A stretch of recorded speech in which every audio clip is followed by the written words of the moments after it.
They discovered gold in Sutter's Mill, California. I hear tell folks they're picking it up by the bucketfuls out there. You think we ought to hurry? Think we should? Maybe we should rush. Go get some gold? Yeah. Again, we're heading west. Here we go. California or bust. Here we go. Bye. Folks, in 1845, there was a man by the name of Horace Greeley. He is the man who coined the phrase, "Go west, young men, go west." He documented that 1,000 wagons, like you're riding in, left the town of Independence, Missouri, year 1, May.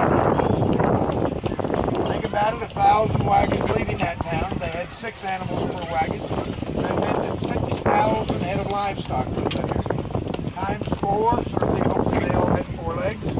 24,000 mule shoes, ox shoes, and horse shoes. Possibly 9 to 11 blacksmiths and farriers operating on the square, 19 to 27 in the general area.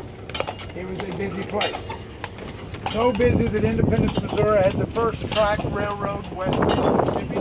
The tracks ran from Wayne's Landing, where the steamboats came up to St. Louis. The tracks snaked their way right up on the historic Independence Square, and the boxcars were pulled by mules, bringing up all the goods from the gateway of the West, which is what city? St. Louis. Independence was known as, anybody know? The Queen City of the Trail. When they left Independence, how many days do you think it took them to get to Gardner? 20. Week? 3 to 4 days. Yeah. Wow. To get here. Right. Then you made it a split, whether to go to Santa Fe, California, or Oregon. Here we go. Come on, boy.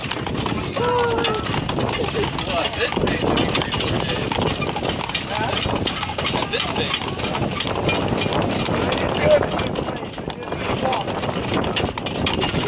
You wore out your animals, kill your animals, guess who's going to die next?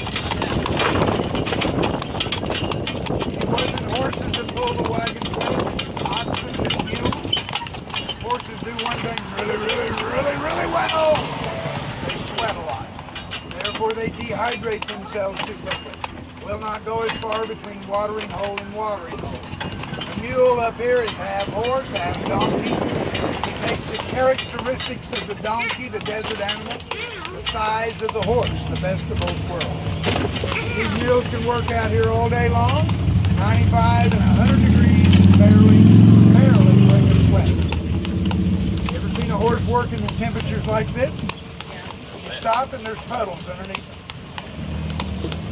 You can hardly find a wet hair on them. So they go much further between watering hole and watering hole. Mules live 10 years longer than a horse too. They live into their 40s. Horses usually live into their 30s. They work into the 40s? Well, not quite that long. In their 30s, though, I've seen a lot of 30-year-old mules working very strong. Unless they have a joint go bad on them or something like that. Incredible beast, but they're our state animal of Missouri, the mule. We shipped them out of Lathrop, Missouri. Is literally known as the mule capital of the world. We shipped them out of there by the hundreds of thousands during World War I to the East Coast. There's statues in honor of the Missouri mule in Italy, back in World War I. Mules were a 100-year industry in our state. Produced them by the thousands. Santa Fe Trail, California, Oregon Trail, and World War I.